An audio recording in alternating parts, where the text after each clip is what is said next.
மிதுன ராசிக்கு குரு பகவான் பெயர்ச்சி ஆகிறாரு இப்போ இந்த வருஷம். அவங்க ராசியிலே குரு வரப்போறாரு. இந்த ராசியிலே குரு வரும்போது என்ன ஆகும் கேட்டீங்கன்னா, நெறைய பேருக்கு மனக்குழப்பங்கள் இருக்கும். மனக்குழப்பங்கள் எப்படி இருக்கும்னா, நம்ம செய்ற வேலை கரெக்ட்டா? நம்ம பண்ற பிசினஸ் கரெக்ட்டா? அப்படின்ற ஒரு குழப்பம் இருக்கும்.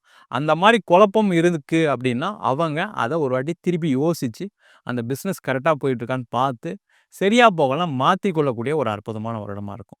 அதேமாரி வேலை மாற்றம் உறுதியா உண்டு. இடம் மாற்றம் உறுதியா உண்டு. யாரெல்லாம் மிதுன ராசியோ, எனக்கு நீண்ட காலமா எனக்கு பண வருவாய் இல்ல. ஒரு இடம் மாற்றம் பண்றது நல்லது. அதேமாரி எனக்கு வேலையில ஒரே பிரச்சனையா இருக்கு. வேலை மாற்றம் பண்றது நல்லது. தொழில்ல எனக்கு பெரிய லெவல்ல டெவலப்மென்ட் இல்ல. வேற ஏதாவது என்னால தொழில் பண்ண முடியும் அப்படின்னா, தொழில் மாற்றம் கண்டிப்பா உறுதியா வரும்.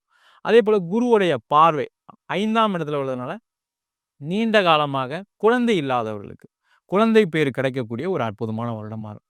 குருவுடைய 9ஆம் இடத்து பார்வை 9ஆம் இடத்திலே விழுறதுனால, நெறைய பேர் இந்த வருஷம் பார்த்தீங்கன்னா, கோவில் சம்பந்தப்பட்ட தீர்த்த யாத்திரை செய்வதற்கான ஒரு அற்புதமான வருடமா இந்த வருஷம் இருக்கப்போகுது.